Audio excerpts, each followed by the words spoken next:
Assalamualaikum warahmatullahi wabarakatuh. Perkenalkan, nama saya Diliani Elianti Rawan. Saya mahasiswa Poltekkes Kemenkes Banten. Video ini dibuat untuk memenuhi tugas mata kuliah instrumen klinik. HPLC atau High Performance Liquid Chromatography adalah salah satu instrumen yang dipakai untuk teknik analisis pemisahan secara kualitatif, kuantitatif, pemisahan atau isolasi, dan pemurnian. Ada dua proses fase kerja pada HPLC, yaitu yang pertama ada fase gerak atau mobile phase. Adalah cairan atau pelarut yang berfungsi membawa komponen campuran menuju detektor. Fase gerak akan dialirkan terus-menerus dengan kecepatan alir yang tetap oleh pompa. Fase gerak ini terdiri dari fase gerak polar dan fase gerak non-polar. Berikut ini contoh dari fase gerak polar, yaitu yang pertama ada hexana, ada diklorometana, ada isopropanol, dan metanol. Selanjutnya ada contoh dari fase gerak nonpolar, yaitu yang pertama air, metanol, asetonitril, dan tetrahidrofuran. Selanjutnya yang kedua yaitu ada fase diam atau stationary phase, merupakan fase tetap di dalam kolom berupa partikel dengan pori yang kecil dan memiliki area surface yang tinggi.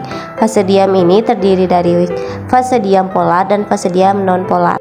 Contoh dari fase diam polar yaitu adalah silika dan alumina. Selanjutnya adalah contoh fase diam non-polar, yaitu adalah ODS silika gel C18 dan C8. Fungsi HPLC yaitu untuk analisis obat-obatan, analisis polimer sintetik, analisis polutan dalam analisis lingkungan, penentuan obat-obatan dalam matris biologi, pemurnian air, membaca sampel klinis, dan masih banyak lagi tergantung versi HPLC-nya. Berikut ini perbedaan dari eluen, eluat, dan elusi. Eluen adalah bagian fase gerak yang membawa komponen sampel. Eluat adalah hasil akhir yang keluar dari kolom. Elusi adalah proses pemisahan. Berikut ini tipe-tipe elusi. Yang pertama ada elusi isokratik, adalah sampel dengan komposisi fase gerak tetap sama selama elusi, dan juga dalam fase elusi ini hanya menggunakan satu jenis eluen.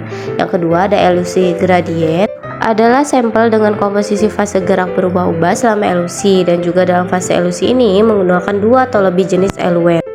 Waktu retensi adalah waktu yang dibutuhkan oleh senyawa komponen sampel untuk melewati kolom menuju detektor. Waktu retensi tinggi artinya senyawa komponen sampel memerlukan waktu yang lebih lama untuk melewati kolom. Waktu retensi rendah artinya senyawa komponen sampel memerlukan waktu yang lebih singkat untuk melewati kolom. Bagian-bagian HPLC.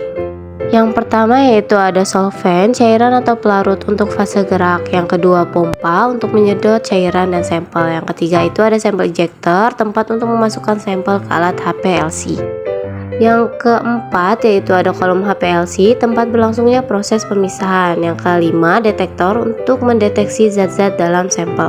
Faktor yang mempengaruhi hasil HPLC. Yang pertama itu ada diameter dalam kolom. Semakin kecil maka semakin tinggi pula sensitivitasnya. Yang kedua itu ada tekanan pompa. Semakin tinggi tekanannya maka semakin tinggi pula pemisahannya. Yang ketiga itu ada ukuran sampel. Yang keempat polaritas sampel, pelarut, dan kolom. Yang kelima suhu. Semakin tinggi suhu semakin tinggi pula pemisahannya. Beberapa alat yang wajib dikalibrasi, yang pertama pompa, yang kedua sampel ejector, yang ketiga detektor. Troubleshooting yang biasa terjadi pada HPLC yaitu yang pertama ada tekanan tinggi, yang kedua fluktuasi tekanan. Kelebihan yang ada pada alat HPLC yaitu yang pertama kecepatannya, kedua efisiensinya tinggi, yang ketiga tingkat akurasinya tinggi, dan yang terakhir ketelitiannya tinggi. Kekurangan yang ada pada alat HPLC ini yang pertama itu mahal, yang kedua pemeriksaannya sangat kompleks, dan yang ketiga tidak bisa menerima sampel yang mudah menguap.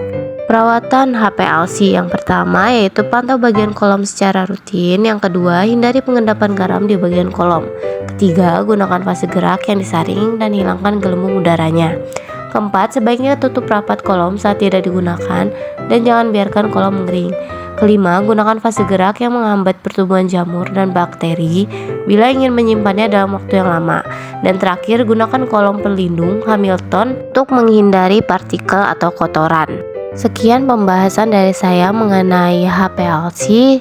Wassalamualaikum warahmatullahi wabarakatuh.